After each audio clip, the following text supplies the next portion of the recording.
नमस्कार बंधुरा, आज के आमी माछेर झोल रान्ना करছি। पुरो भिडियोटा देखते थाको।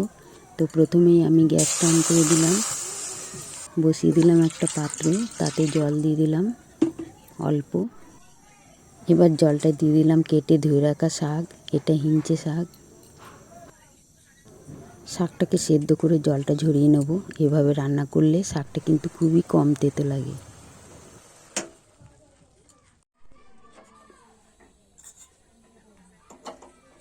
एदिके ग्यासटाও अन करे दिलाम, बसिए दिচ্ছি कड़ाई। माछगुलो धुए परिष्कार करे निয়েছি, এখন নুন আর হলুদ দিয়ে মাখাবো।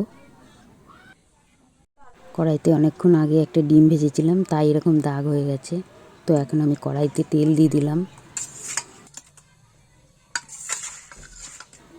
তো এখন আমি মাছ দিয়ে দিচ্ছি, চারাপোনা মাছ। বেশ বড় সাইজেরই মাছটা ছিল। 4 টুকরো মাছ হয়েছিল। ওজনে একটু কম পড়েছিল, তাই আবার একটা ছোট্ট বাটা মাছও দিয়ে দিয়েছে।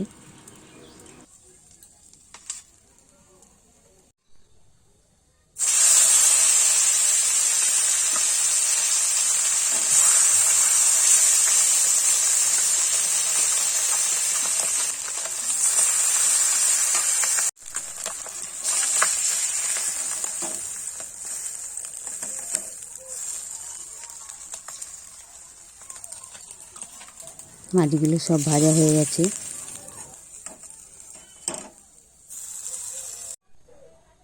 কড়াইতে আরও একটু তেল দিয়ে দিচ্ছি। দিয়ে দিচ্ছি 2টো শুকনো লঙ্কা আর কালো জিরে ফোড়ন। দিয়ে দিচ্ছি একটু বেশি পরিমাণে পেঁয়াজ কুচি। থেতো করা রসুন একটু বেশি পরিমাণে দিলাম।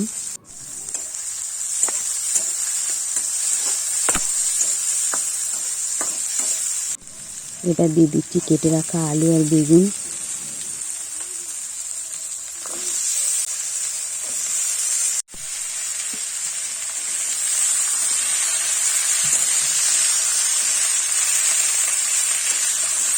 বেশ খানিকক্ষণ নেড়ে চেড়ে এবার দিয়ে দিচ্ছি পরিমাণ মতো হলুদ গুঁড়ো, দিয়ে দিচ্ছি পরিমাণ মতো নুন।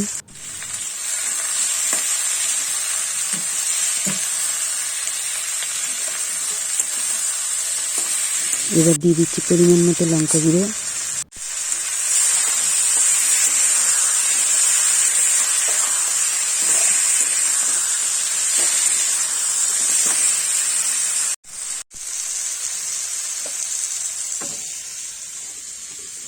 এবার দিয়ে দিচ্ছি সেদ্ধ করা শাকগুলো।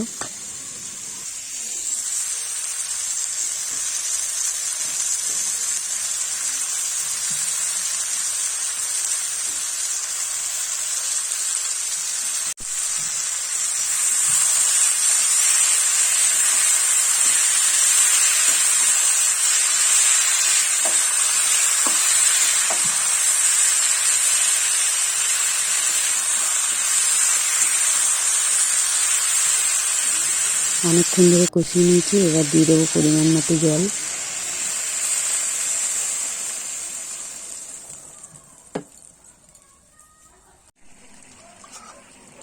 এবার ভেজে রাখা মাছগুলো দিয়ে দিচ্ছি আর মাছের তেলটাও দিয়ে দিলাম।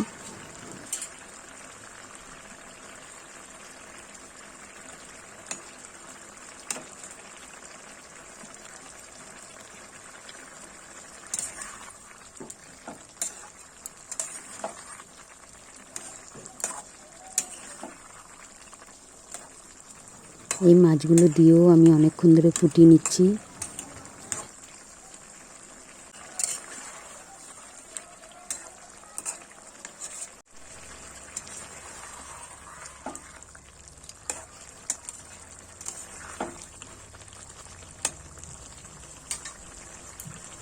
স্বাদের জন্য দিয়ে দিচ্ছি অল্প চিনি।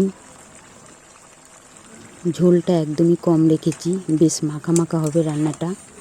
এই রান্নাটা খেয়ে আমার ছোটো মেয়ের খুব ভালো লেগেছে। বলছে তুমি ডাল করেছো, ডাল আর লাগে না, এই তরকারিটা দিয়েই ভাত খাওয়া হয়ে যায়। রান্নাটা হয়ে গেছে। আজকের ব্লগটি এখানেই শেষ করলাম। ভালো লাগলে লাইক শেয়ার আর সাবস্ক্রাইব করবে। সবাই সুস্থ থাকবে, ভালো থাকবে।